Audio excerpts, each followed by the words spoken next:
राज्यात सध्या मराठा आरक्षणाचा मुद्दा जोरदार तापला. यंदाची लोकसभा निवडणूक देखील मराठा आरक्षणाच्या मुद्द्याभोवती फिरताना दिसली. आता आगामी विधानसभेत देखील हा मुद्दा निर्णायक ठरू शकतो. अशातच आता मनसे प्रमुख राज ठाकरे यांनी महाराष्ट्राला आरक्षणाची गरज नसल्याचं वक्तव्य केलं आणि त्यातून वातावरण तापलं. पण मुळात राज ठाकरे यांचा आरक्षणाला विरोध काय, जाणून घेऊया आजच्या या व्हिडिओच्या माध्यमातून. नमस्कार, मी पूजा आणि आपण पाहतात सत्तावारी. विधानसभा निवडणुकीच्या पार्श्वभूमीवर राज ठाकरे सध्या महाराष्ट्र दौऱ्यावर आहेत. 4 ऑगस्ट पासून त्यांच्या दौऱ्याला सुरुवात झाली. हा दौरा 13 ऑगस्ट पर्यंत असणार आहे. यातलाच एक भाग म्हणून राज ठाकरे काल सोलापुरात होते. यावेळी त्यांनी आपल्या आरक्षणासंदर्भातली बाजू मांडली. राज ठाकरेंच्या मते महाराष्ट्रानं देशाला दिशा दिली आहे. महाराष्ट्राचा विकास पाहता इथल्या लोकांना आरक्षणाची गरज नाही.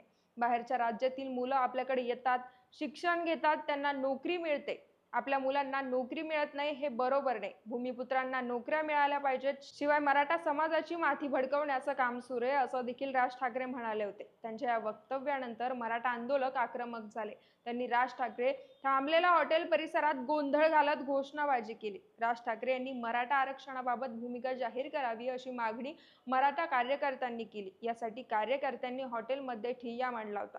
राज ठाकरे यांच्या वक्तव्यानंतर मराठा आंदोलक मनोज जरांगे पाटील यांनी देखील राज ठाकरेंना संताप व्यक्त केला.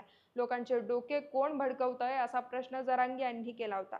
तर राज ठाकरे हे सागर बंगल्यावरील मित्राला रोज भेटतात, ते डोके भडकवत आहेत. तसेच त्यांनी ओबीसी समाजाच्या नेत्यांना फूस लावली आहे. त्यामुळे तुम्ही मराठा समाजाला दोष देण्याचं काम करू नका. ज्यांना आरक्षणाचं काही कळत नाही त्यांच्यावर आम्ही काही बोलतही नाही, असं देखील जरांगे म्हणाले. आता यातून दोन्ही नेते आपापल्या परीने जरी योग्य वाटत असले तरी यातून राज्याचं राजकारण मात्र ढवळून निघालंय. याबद्दल तुम्हाला काय वाटतं, आम्हाला कमेंट्स करून नक्की कळवा.